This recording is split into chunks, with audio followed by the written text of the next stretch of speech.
Hello and welcome to Jude, a comprehensible Latin reader for beginners, Chapter 1, a grasp reader.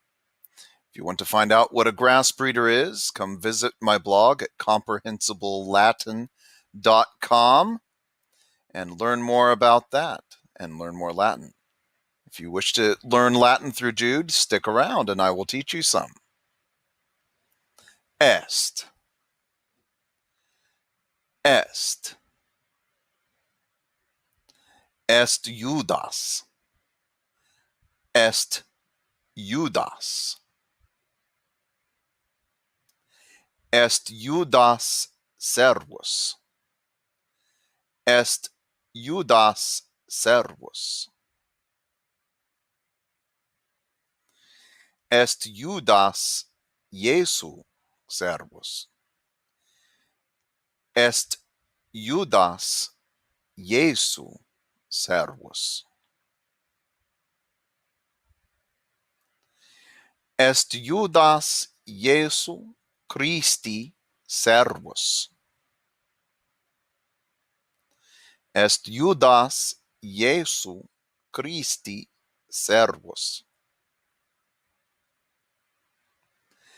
Est Judas frater. Est Judas frater.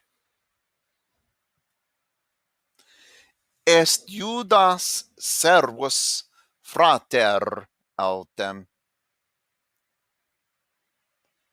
Est Judas servus frater autem. Est Judas Iesu Christi servus frater autem. Est Judas Iesu Christi servus frater autem. Est Judas Iesu Christi servus frater autem Jacobi.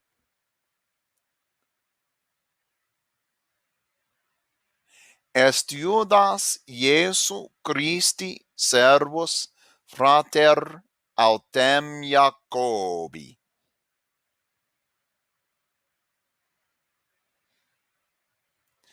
Est his. Est his. Est his qui sunt. Est his qui sunt. Est his qui sunt in Deo. Est his qui sunt in Deo. Est his qui sunt in Deo dilectis. Est his qui sunt in Deo dilectis.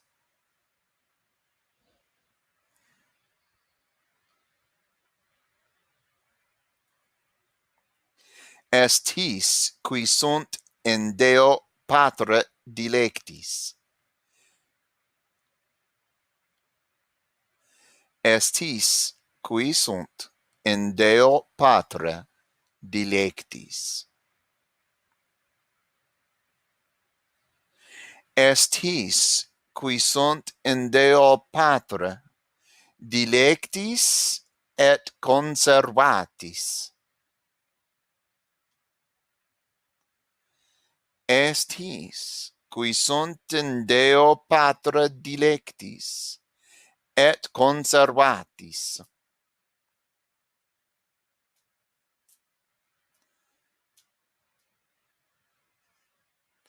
Est his qui sunt in Deo Patre dilectis et conservatis vocatis.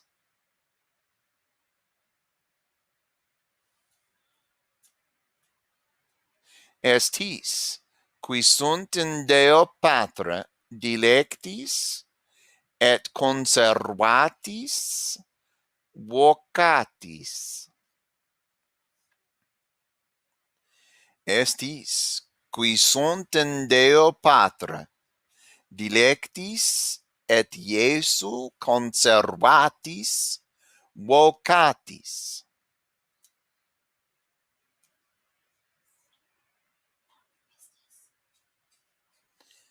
Estis qui sunt in Deo Patre dilectis et Iesu conservatis vocatis. Estis qui sunt in Deo Patre dilectis et Iesu Christo conservatis vocatis.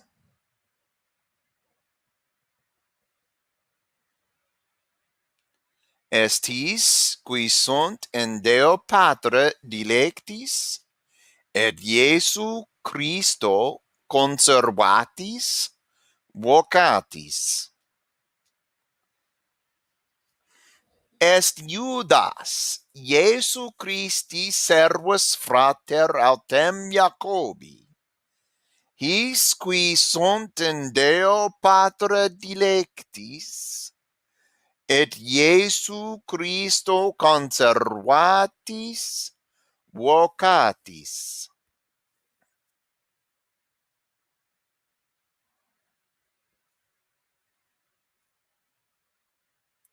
Est Judas Iesu Christi servus frater autem Jacobi, his qui sunt in Deo Patre dilectis, et Iesu Christo conservatis vocatis.